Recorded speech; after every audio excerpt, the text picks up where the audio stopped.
these people had one thing in common. They knew they had it in themselves. They knew they could be something beyond where they were. They were willing to put their time, their energies to better themselves.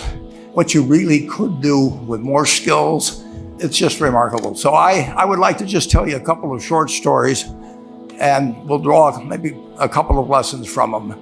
I would like to tell you of two women that each sold a business to Berkshire Hathaway, to me actually, for many, many, many millions of dollars.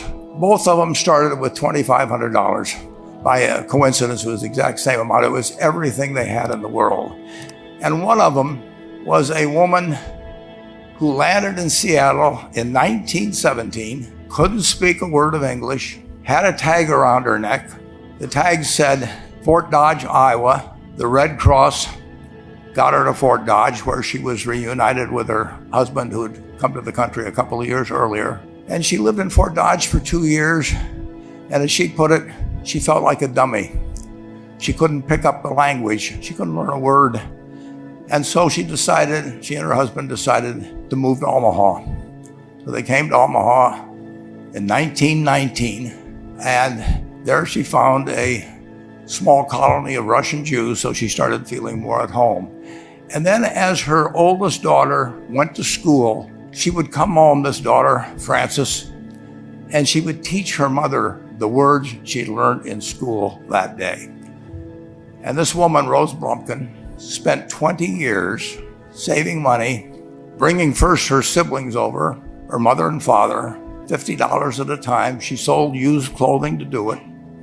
She had 4 children during this period.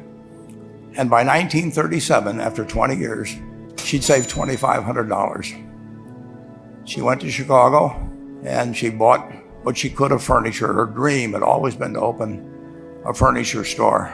And this woman who had never gone to school one day in her life, with $2,500, but with the same spirit that the people in this room had about having a dream and working to accomplish that dream, she built a business which she sold to me in 1983 for $60 million approximately, and which did $1.5 billion worth of business last year.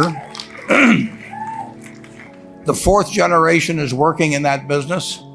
This woman, Rose Blumpkin, she worked for me until she was 103. And then she retired and she died the next year, which is a lesson to all of Berkshire's managers that premature retirement, you can't tell what's going to happen. But Mrs. B, with her $2,500, one further fact about her, she could not read or write. And she went into a furniture business, and she didn't bring anything unique in furniture, but she brought a determination to succeed. She knew she could outwork anyone else. She knew she cared about her customers. She worked at very low gross margins, but she built this incredible business. And I saw one other woman who did a similar thing with $2,500. I paid her hundreds of millions of dollars for her business. So I decided to go to the source and get these people before, I don't want you guys coming around to me asking me hundreds of millions of dollars. I'd like to join in with you much earlier. So I've followed this group.